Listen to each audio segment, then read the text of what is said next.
Your news starts now.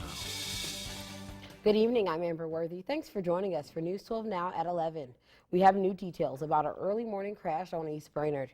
Chattanooga police say a man who was transported in critical condition did die from his injuries. He has been identified as 72-year-old Eric Wintenberger. Investigators say around 9:30 this morning, the driver of a Buick carrying the victim hit a Jeep head-on while making a turn onto Given Street. An off-duty Chattanooga police officer was nearby and assisted before EMS arrived. The driver of the Buick and the driver of the second vehicle are expected to be okay. No word is on if charges will be filed. And the Cleveland Police Department says 3 men are behind bars tonight after robbing a pizza delivery driver. Their arrests were made after SWAT was called to the Blythewood Apartments shortly before 9 p.m. last night. Police say someone called dispatch about a Domino's delivery driver who was found unconscious with minor injuries. The driver reported a handgun, knife, and pizza stolen. Tips led police to a nearby neighborhood apartment complex where the suspects were found, as well as those stolen items. Kevin Bowens, Marquise Jimerson, and Matthew Garman were arrested and charged with aggravated robbery as well as criminal conspiracy. And the Chattanooga Fire Department is investigating an early morning house fire. Crews were dispatched to Lightfoot Mill Road around 4 p.m. where they found smoke and flames coming from the front door. Officials say the damage was mostly contained to the kitchen, and thankfully when they arrived, all residents had made it outside safely. A school bus company has settled a lawsuit against an ex-school bus driver who pled guilty to statutory rape of a 15-year-old girl. Catherine White, the minor's family's attorney, tells News 12 that a settlement was reached by Durham School Services and the amount will be kept confidential. Alexander Rodriguez was charged with forcible rape after driving the girl to a motel in 2015. The 36-year-old pled guilty to aggravated statutory rape in July of 2016 and received 4 years probation.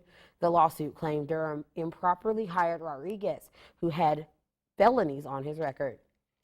And the Tennessee Highway Patrol is making sure that motorists understand the risks of drinking and driving over the New Year's weekend.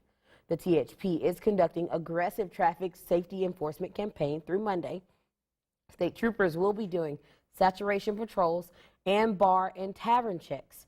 They also plan to do seatbelt, sobriety, and driver's license checkpoints during the holiday.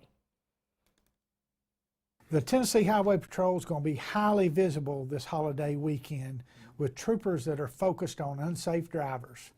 Troopers will be highly focused on drivers that are driving without their seatbelt on, drivers that are driving distracted, and of course, in this 4-day holiday weekend, troopers are going to be highly focused on drivers that are driving under the influence. Lieutenant Harmon says that they are urging everyone to have a designated driver this holiday weekend. And if you don't have a designated driver, Bradford Health Services is offering a free ride home to make it safer for everyone on the road. Restaurant staff at bars can call for a ride if they feel someone is too impaired to drive. The service is available through Monday the 1st. For more information, you can call the number that is on your screen. That's Bradford Health Services, and that ride will be provided within a 30-mile radius. And Chattanooga's homeless and those with inadequate shelter can find some shelter from the dangerous cold expected this week. Organizations are dedicated to helping community that is prepared for the worst, and that includes one that has a totally different mission. News 12's Ashley Henderson has that story. Chattanooga's Community Kitchen on 11th Street feeds the homeless and those down on their luck 3 times a day, 7 days a week, all year long. But when the weather presents a definite health threat, the staff at the kitchen take on a different role. We're open every day of the year here at the Chattanooga Community Kitchen, and we offer 3 meals a day. So we do breakfast, lunch, and dinner every single day. And of course, we have program shelters, we have a family night shelter, we have permanent supportive housing. We have a ton of other programs that help people get off the streets. So the cold weather shelter is seasonal, and it's for folks that would otherwise be outside and actually risking exposure. No one seems to have an accurate count of how many people are homeless in the city, but cold weather fills the building at night.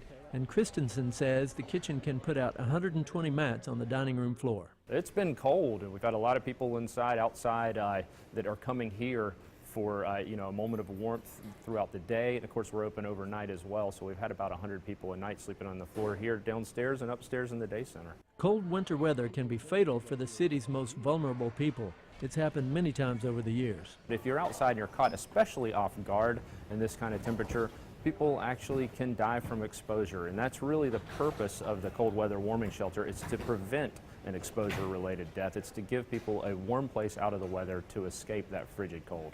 The community kitchen is primarily a feeding station, but it's also a place to sleep during weeks like this. Right now we're opening up at 7:30 after kind of shutting down at 5 to set the mats up and put the tables and chairs away, and then reopening as a warming shelter so that people can come in and not be cold out on the street. I think one of the officers who works night shift here on occasion said it best when he said no one should die because it's cold. In Chattanooga, Ashley Henderson, News 12 Now. And the Alabama EMA says due to unreasonably cold weather forecast for Alabama, several warming stations are scheduled to open to give those in need a warm place to go. There is one in DeKalb County on Alabama Highway. We have a full list on our website, and Christina has a look at just how cold it'll be here in tomorrow's forecast. Now, from the EPB Fiber Optics Weather Center, tomorrow's Storm Team 12 forecast.